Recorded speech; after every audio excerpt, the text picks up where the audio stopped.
Dear students, now we are under discussion about a second chapter 2.2 distinctions between state and society, state and association, a last one state and a nation. We are already completed a discussion about state and society. In this class, next concept is distinction between state and association. See, I hope you understand what is a state, and in this class we discuss about both the state and association and distinctions between state and association. See, the association is not a new concept. It has historical evidence. From ancient period, we founded about associations in the administration of ancient India. See, the ancient empire or ancient kings, they established or organized associations in their kingdom. See, a society consists of an innumerable association with some specific purpose. We have a number of purposes, dreams, aims. For the reason we have organized many more associations. They are all on the base of historical or old associations. We formed nowadays many more associations for our more interest, for our some urgencies. So, McIver said, association is nothing but group of persons or a group of interest in a common. See, associations, they have their own intentions, their own dreams. For the reason to reaching their intent goal or a purpose, people gathered separately in their association or organization. They all have a common interest to reaching or getting something from. So, for the reason they organize associations. Association may be social association, economical association, cultural association, and many more. For example, Rotary Club. This is a social and educational service association. Lions Club, social service association. Commerce and trade unions, they are commercial minded groups. And Brahmo Samaja, a spiritual association.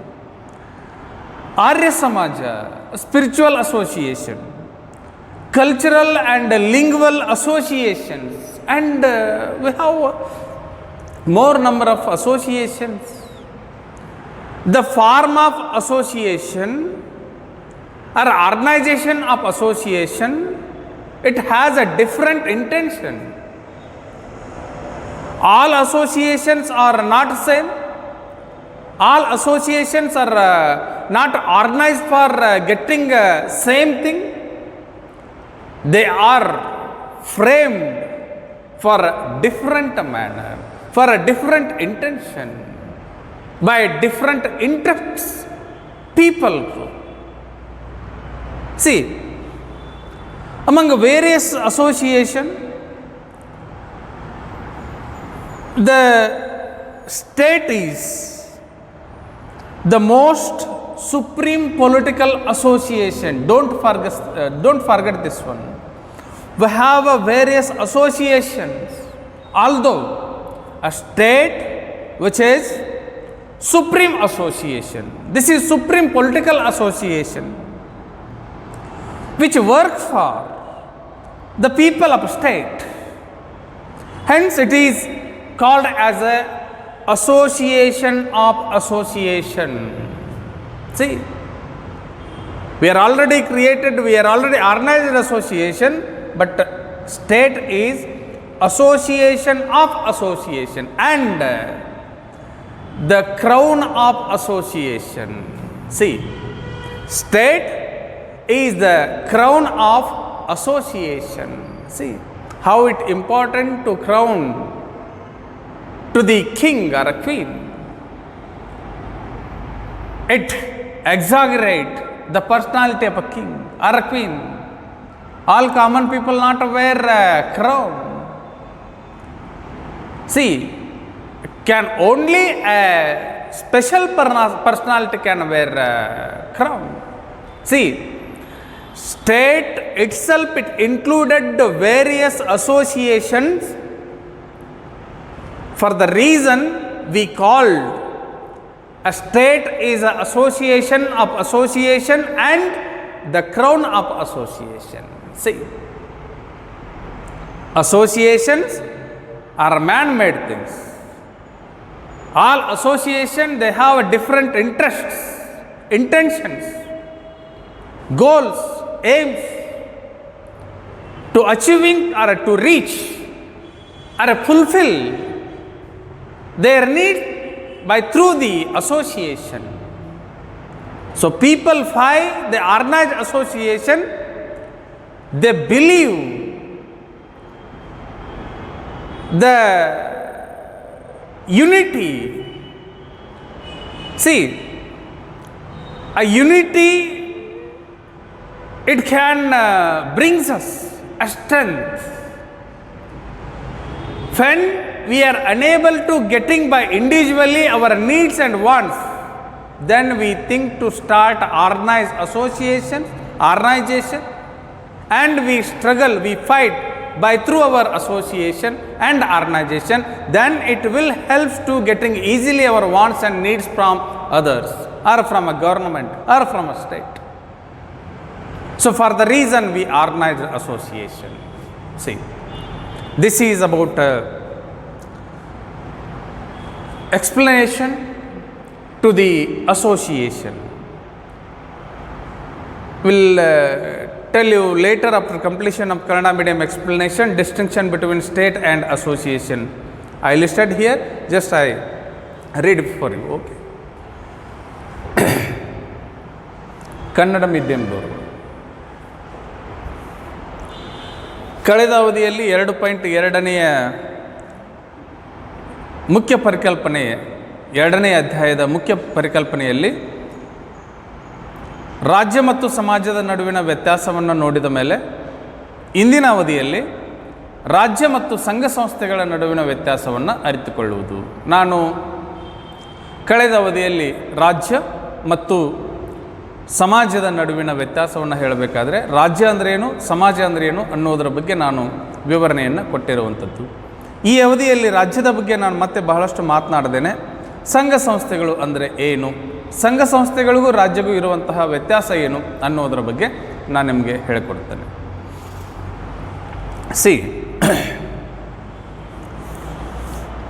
ಸಂಘ ಸಂಸ್ಥೆಗಳ ಅಸ್ತಿತ್ವ ಇದು ಹೊಸ ಪರಿಕಲ್ಪನೆಯಲ್ಲ.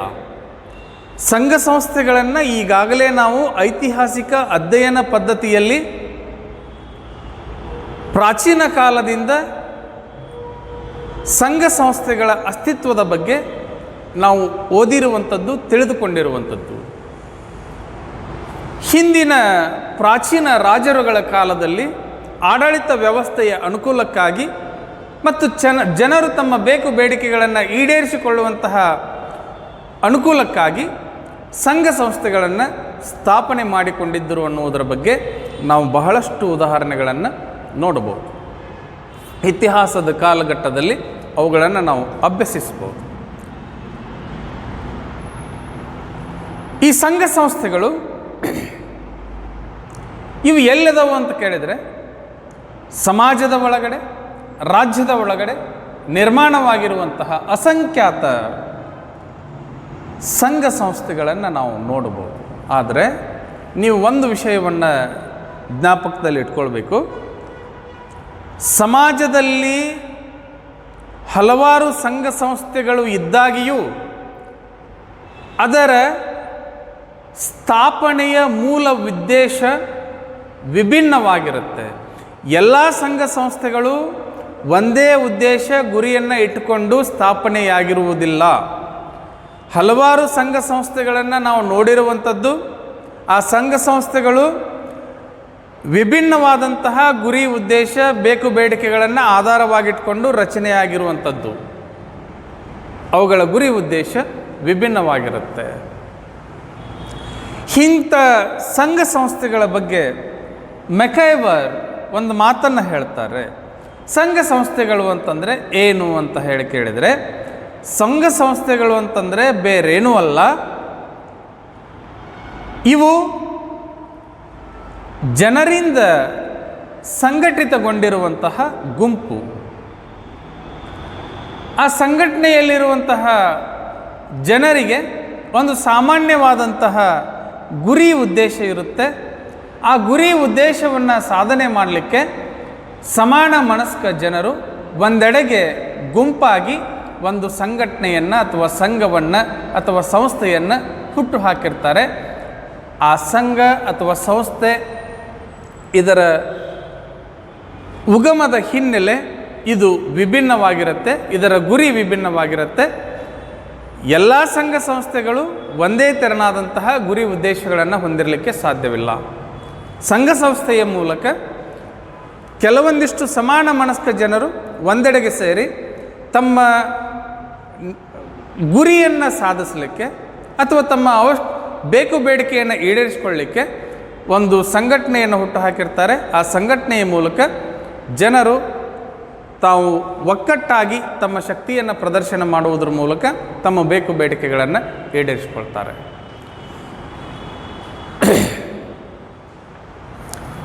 ನಾವು ಬಹಳಷ್ಟು ಸಂಘ ಸಂಸ್ಥೆಗಳನ್ನು ನೋಡ್ತೇವೆ. ಬಹಳಷ್ಟು ಸಂಘ ಸಂಸ್ಥೆಗಳು ಈಗ ಪ್ರಸ್ತುತ ನಮ್ಮ ಜೊತೆ ಸಮಾಜದಲ್ಲಿ ಇರುವಂಥದ್ದು. ಅದು ಸಾಮಾಜಿಕ ಸಂಘ ಸಂಸ್ಥೆ ಆಗಿರಬಹುದು, ಆರ್ಥಿಕ ಸಂಘ ಸಂಸ್ಥೆ ಆಗಿರಬಹುದು, ಸಾಂಸ್ಕೃತಿಕ ಸಂಘ ಸಂಸ್ಥೆ ಆಗಿರಬಹುದು. ಅಂದರೆ ಸಮಾಜವನ್ನು ರಕ್ಷಣೆ ಮಾಡಲಿಕ್ಕೆ, ಸಮಾಜದ ಸೇವೆಯನ್ನು ಮಾಡಲಿಕ್ಕೆ, ಆರ್ಥಿಕ ವ್ಯವಸ್ಥೆಯನ್ನು ಬಲಪಡಿಸಲಿಕ್ಕೆ, ಬಡತನ ನಿರ್ಮೂಲನೆ ಮಾಡಲಿಕ್ಕೆ, ಹೀಗೆ ಹಲವಾರು ಸಂಘ ಸಂಸ್ಥೆಗಳನ್ನು ನಾವು ರಚನೆ ಮಾಡಿಕೊಂಡಿರ್ಬೋದು. ಈ ಸಂಘ ಸಂಸ್ಥೆಗಳು ನಿಮಗೆ ಉದಾಹರಣೆಗೆ ಹೇಳುವುದು ಅಂತಂದರೆ, ರೋಟ್ರಿ ಕ್ಲಬ್ ಅಂತ ಹೇಳಿ ತಾವೆಲ್ಲರೂ ಆ ಸಂಸ್ಥೆಯನ್ನು ನೋಡಲಿಕ್ಕೆ ಸಾಧ್ಯ. ಅದು ಸಾಮಾಜಿಕ ಸೇವೆಯನ್ನು ಮಾಡ್ತಾ ಇರುವಂಥದ್ದು. ಲಯನ್ಸ್ ಕ್ಲಬ್ ಅಂತ ಹೇಳಿ ಅದೊಂದು ಸಂಘಟನೆ. ಅದರ ಜೊತೆಗೆ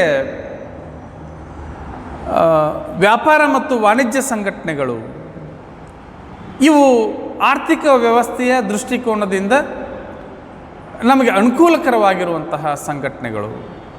ಇದರ ಜೊತೆಗೆ ಬ್ರಹ್ಮ ಸಮಾಜ, ಆರ್ಯ ಸಮಾಜ, ಇವು ಆಧ್ಯಾತ್ಮಿಕ ಚಿಂತನೆಯನ್ನು ಬಲಪಡಿಸಲಿಕ್ಕೆ ರಚನೆಯಾಗಿರುವಂತಹ ಸಂಘ ಸಂಸ್ಥೆಗಳು.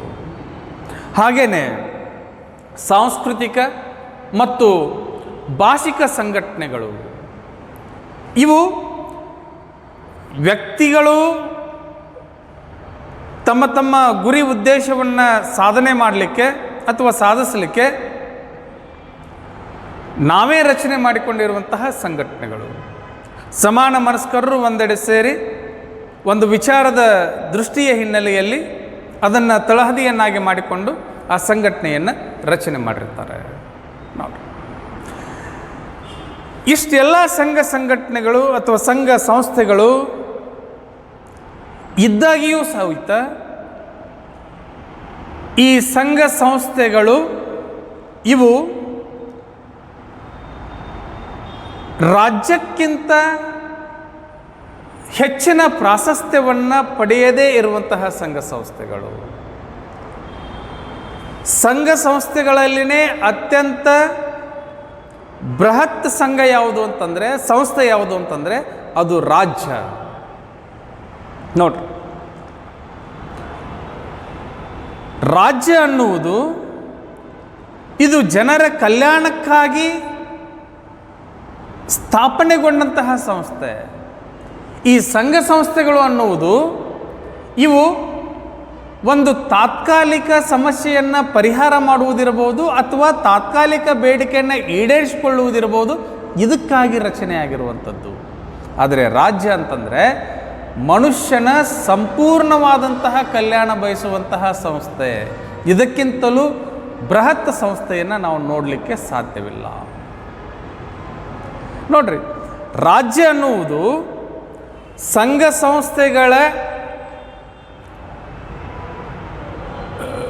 ಸಂಸ್ಥೆಗಳಲ್ಲಿನೇ ಅತ್ಯಂತ ಶ್ರೇಷ್ಠವಾದಂತಹ ಸಂಸ್ಥೆ. ಇದು ಸಂಘ ಸಂಸ್ಥೆಗಳ ಕಿರೀಟಪ್ರಾಯ.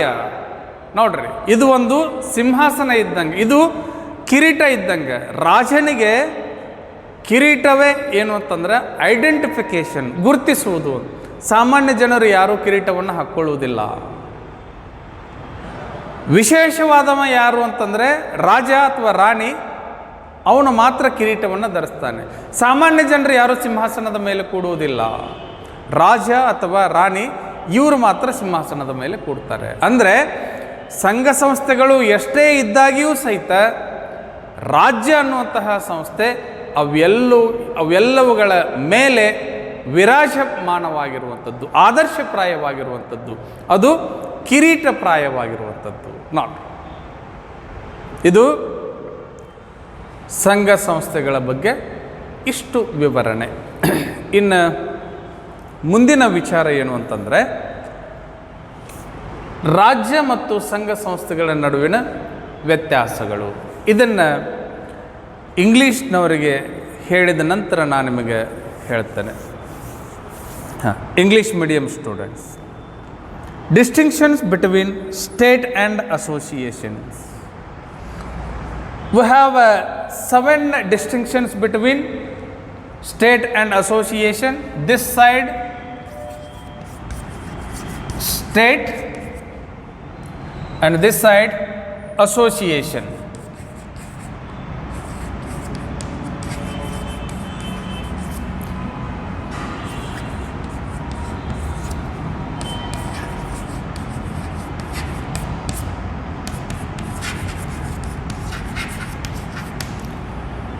First distinction between state and association, from this side, state has sovereignty. It has sovereign power. That side, association has no sovereignty. First one, association has no sovereignty. Second one, the membership of state is compulsory. We are all civilized people. We are all member of civil society. The membership or citizenship of state is compulsory. This is a mandatory one. That side, the membership of association is voluntary or optional one. You may choice or not. That is depend upon you people. There is no restrictions to join any association. This is not compulsory. If you have interested, you can join. Otherwise, This is not compulsory and this is not mandatory. See, they are just like interest groups, interesters group. Third one, state require definite territory. This is mandatory and this is fundamental element to the state. State require definite territory. This side does not require any definite territory to organize association. Why? Because we have state associations, local associations, national association, international associations. See, does not have any requirement of territory to organize association. See, fourth one, membership of state is limited to one state. This is very important. Membership of state is limited to having only one state. There is no chance to having many more state membership or many more countries citizenship. See, but this side there is no conditions or there is no limitations. You may join more than 100 associations membership, or you may having more than 100 association membership. That is depend on you people. There is no limitation. There is no control. See, you may choose your own association. More than 100 times you can join. You can reject. You can leave. You come out from. But for here, once you joined as a member of civilized society, you are permanent from your birth to death. This is permanent one. This is a non-permanent one. You may choose 100 times your interested associations membership. Okay. Fifth one, state side. State is permanent. See, state is permanent. See, man is not permanent. Is not permanent. The life of every individual is temporary. Temporary. We don't know when we die. That is accidental one. Life is a totally uncertainty. We don't know when, how, what will happen, why will happen. We are not calculating. We are not knowing our future. See, although we have lots of dreams, wants, needs. See, if you are in a state or not, that is not a matter to the state. I am not permanent. State is permanent. See, state side to man, you are not permanent. Fair in my permanent heart, you can enjoy some day, some years, some centuries. After that, you will definitely die. But I am not a die. I am not a die. Why? Because this is permanent. This side, fifth one, associations are not permanent. Where in 1920, world countries organized League of Nations, that is association. But In 1939, the League of Nations was a go from away that declined. We don't have any guarantee to continuation of our associations. Sometimes our associations may dissolve, decline, destroy, but not a state. Why? Because this is permanent one, this is temporary one. Okay?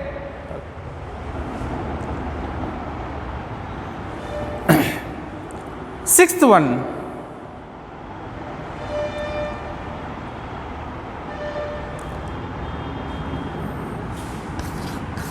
the work of state is a wider one. It has a wild range. The dream of state to establish welfare state. See, to protect all individuals in the state. It gives us a social justice to all. But association,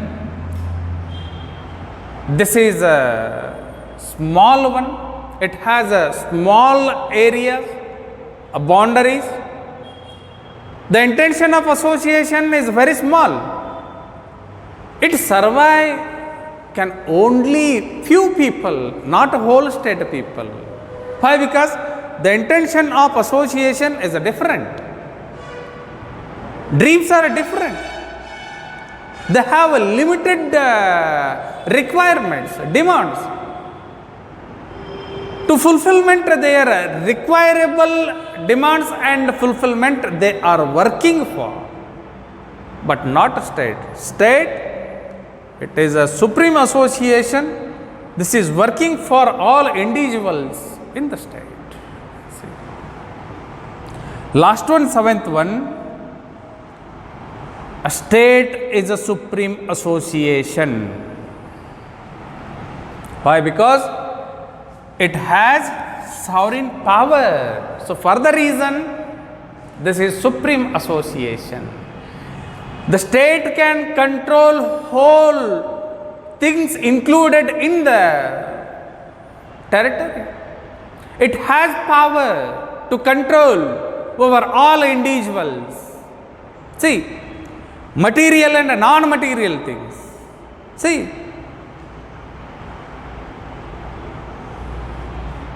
the state is a supreme association.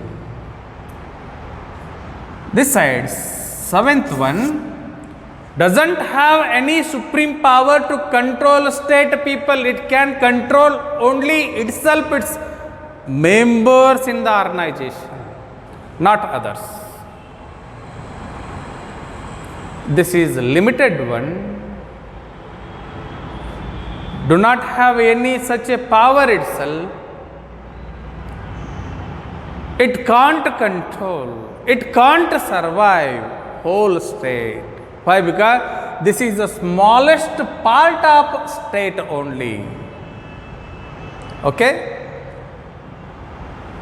These 7 distinctions between state and association, I hope you understand by watching this video.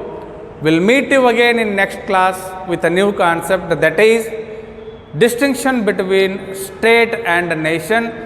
That is the last concept of second chapter. Once we completed the state, distinction between state and a nation, we completed our second chapter. Okay? Thank you. ಕನ್ನಡದವರು ರಾಜ್ಯ ಮತ್ತು ಸಂಘ ಸಂಸ್ಥೆಗಳ ನಡುವಿನ ವ್ಯತ್ಯಾಸಗಳು 7 ಪ್ರಮುಖವಾದಂತಹ ವ್ಯತ್ಯಾಸಗಳನ್ನು ನಾವು ನೋಡ್ತೀವಿ ಇಲ್ಲಿ. ಒಂದನೇ ವ್ಯತ್ಯಾಸ ಏನು ಅಂತಂದರೆ, ರಾಜ್ಯ ಪರಮಾಧಿಕಾರ ಹೊಂದಿರುವಂತಹ ಸಂಸ್ಥೆ. ಪರಮಾಧಿಕಾರ ಯಾರಿಗೈತೆ ಅಂತ ಕೇಳಿದರೆ ರಾಜ್ಯಕ್ಕೆ ಮಾತ್ರ ಇರುವುದು. ಹಾಗಾದರೆ ಸಂಘ ಸಂಸ್ಥೆಗಳಿಗೆ ಪರಮಾಧಿಕಾರವಿರುವುದಿಲ್ಲ, ಅವು ಪರಮಾಧಿಕಾರ ಹೊಂದಿರುವುದಿಲ್ಲ. ಇದು ಒಂದನೆಯ ವ್ಯತ್ಯಾಸ. ಎರಡನೆಯದ್ದು, ರಾಜ್ಯದ ಸದಸ್ಯತ್ವ ಕಡ್ಡಾಯ ರಾಜ್ಯದ ಸದಸ್ಯತ್ವ ಕಡ್ಡಾಯ. ನೀವು ರಾಜ್ಯದಲ್ಲಿದ್ದು ಸದಸ್ಯತ್ವವನ್ನು ಹೊಂದಿಲ್ಲ ಅಂದ್ರೆ ಇದರರ್ಥ ನಾಗರಿಕತೆ ಅಂತಂದಂಗೆ, ನಾಗರಿಕತ್ವ ಅಂತಂದಂಗೆ. ನೀವು ಒಂದು ರಾಜ್ಯದಲ್ಲಿ ಅದೀರಿ ಅಂತಂದ್ರೆ ಆ ರಾಜ್ಯದ ನಾಗರಿಕತ್ವ ನಿಮಗೆ ಇರಲೇಬೇಕು ಅಂತ ಹೇಳಿ. ಆದರೆ ಸಂಘ ಸಂಸ್ಥೆಗಳ ಸದಸ್ಯತ್ವ ಇದು ಕಡ್ಡಾಯವಲ್ಲ, ಕಡ್ಡಾಯವಲ್ಲ. ಇದು ನಿಮ್ಮ ಆಯ್ಕೆ. ನೀವು ಬಯಸಿದರೆ ಯಾವುದಾದ್ರೂ ಸಂಘ ಸಂಸ್ಥೆಯನ್ನು ಸೇರಬಹುದು, ಇಲ್ಲ ಅಂತಂದರೆ ಬಿಡಬಹುದು. ಕಡ್ಡಾಯವಾಗಿ ನೀವು ಸಂಘ ಸಂಸ್ಥೆಗಳ ಸದಸ್ಯತ್ವವನ್ನು ಪಡಿಲೇಬೇಕು ಅಂತ ಹೇಳಿ ಯಾವುದೇ ನಿಬಂಧನೆಗಳು ಇಲ್ಲ, ನಿರ್ಬಂಧಗಳು ಇಲ್ಲ. ಇದು ಎರಡನೇ ವ್ಯತ್ಯಾಸ. ಮೂರನೆಯದ್ದು, ಈ ವಿಷಯವನ್ನು ನಾನು ಬಹಳಷ್ಟು ಸಾರಿ ನಿಮಗೆ ಹೇಳಿರುವಂಥದ್ದು, ರಾಜ್ಯಕ್ಕೆ ಭೂಪ್ರದೇಶ ಅತಿ ಅವಶ್ಯಕ. ಭೂಪ್ರದೇಶವಿದ್ದರೆ ಮಾತ್ರ ರಾಜ್ಯವನ್ನು ರಚನೆ ಮಾಡ್ಬೋದು, ಇಲ್ಲ ಅಂತಂದರೆ ಮಾಡಲಿಕ್ಕೆ ಬರುವುದಿಲ್ಲ. ಆದರೆ ಸಂಘ ಸಂಸ್ಥೆಯನ್ನು ಸ್ಥಾಪನೆ ಮಾಡಲಿಕ್ಕೆ ಭೂಪ್ರದೇಶದ ಅವಶ್ಯಕತೆ ಇಲ್ಲ, ಭೂಪ್ರದೇಶದ ಅವಶ್ಯಕತೆ ಇಲ್ಲ. ನೀವು ಎಲ್ಲಿ ಬೇಕಾದಲ್ಲಿ ನಿಮ್ಮ ಊರೊಳಗೆ ಮಾಡಬಹುದು, ತಾಲೂಕುದೊಳಗೆ ಮಾಡಬಹುದು, ಜಿಲ್ಲೆಯೊಳಗೆ ಮಾಡಬಹುದು, ರಾಜ್ಯದೊಳಗೆ ಮಾಡಬಹುದು, ದೇಶದೊಳಗೆ ಮಾಡಬಹುದು, ಅಂತಾರಾಷ್ಟ್ರೀಯ ಮಟ್ಟದಲ್ಲಿ ಜಗತ್ತಿನಲ್ಲಿ ಯಾವುದೇ ಪ್ರದೇಶದಲ್ಲಿ ನೀವು ಮಾಡಬಹುದು. ಹೀಗೆ ಇದೇ ಭೂಪ್ರದೇಶದ ಮೇಲೆ ಸಂಘ ಸಂಸ್ಥೆಗಳು ಇರಬೇಕು ಅಂತ ಹೇಳಿ ನಿಬಂಧನೆಗಳು ಇಲ್ಲ, ನಿರ್ಬಂಧಗಳು ಇಲ್ಲ. ಇದು ಮೂರನೆಯ ವ್ಯತ್ಯಾಸ. ನಾಲ್ಕನೆಯದು, ರಾಜ್ಯದ ಸದಸ್ಯತ್ವ ಇದು ನಿಯಂತ್ರಿತವಾದದ್ದು. ಅಂದರೆ ಒಬ್ಬ ವ್ಯಕ್ತಿಗೆ ಒಂದೇ ರಾಜ್ಯದ ರಾಷ್ಟ್ರದ ನಾಗರಿಕತ್ವವನ್ನು ಕೊಡ್ತಾರೆ. ಅದು ಶಾಶ್ವತ ನಾಗರಿಕತ್ವ.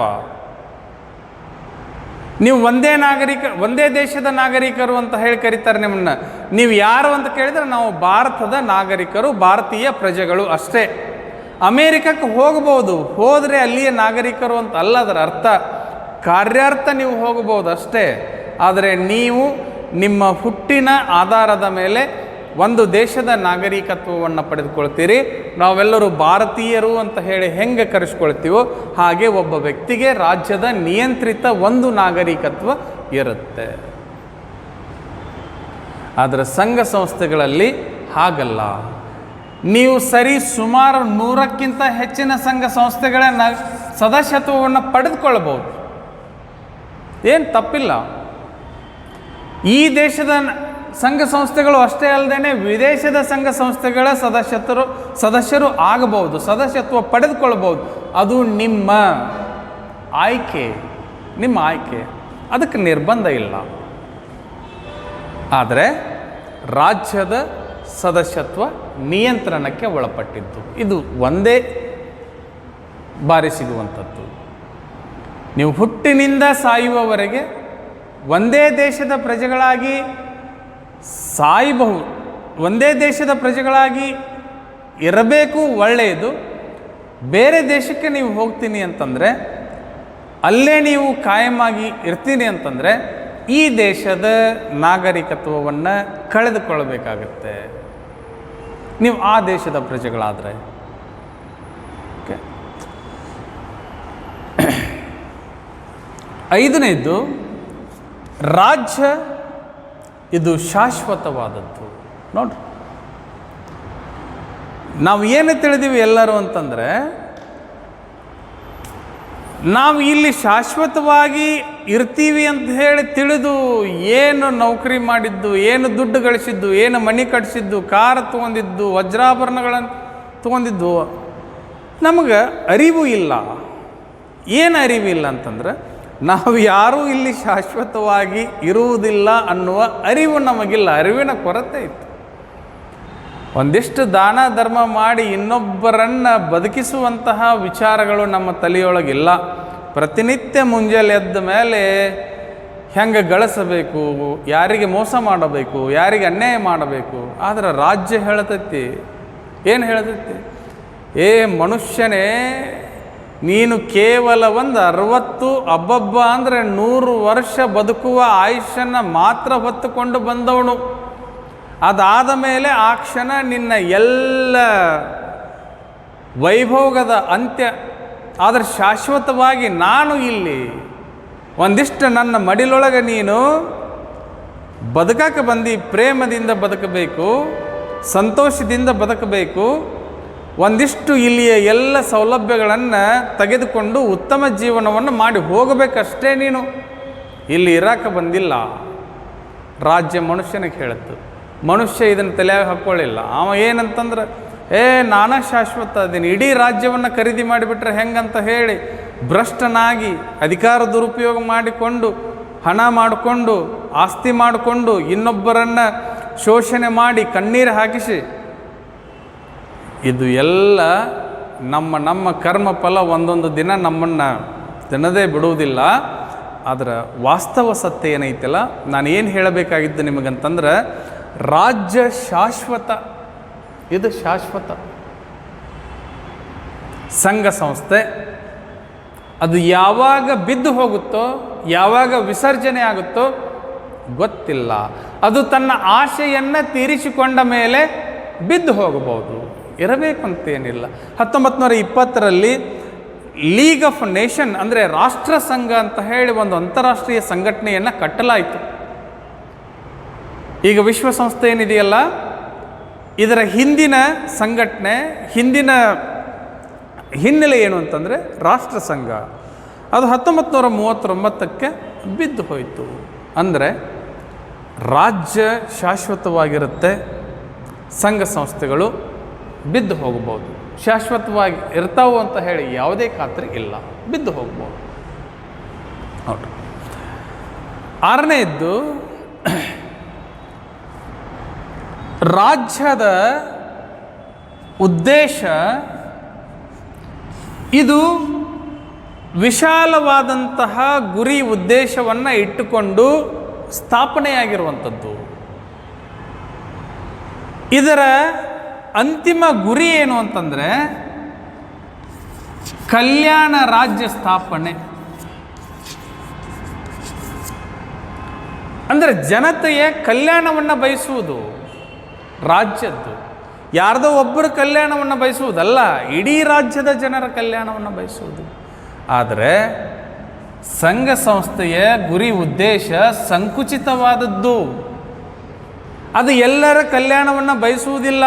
ಅದರ ಗುರಿ ಏನು ಅಂತಂದ್ರೆ ತನ್ನ ಸದಸ್ಯರ ಕಲ್ಯಾಣವನ್ನು ಬಯಸುವುದು ರಾಜ್ಯದ ಗುರಿ ಅಷ್ಟೇ.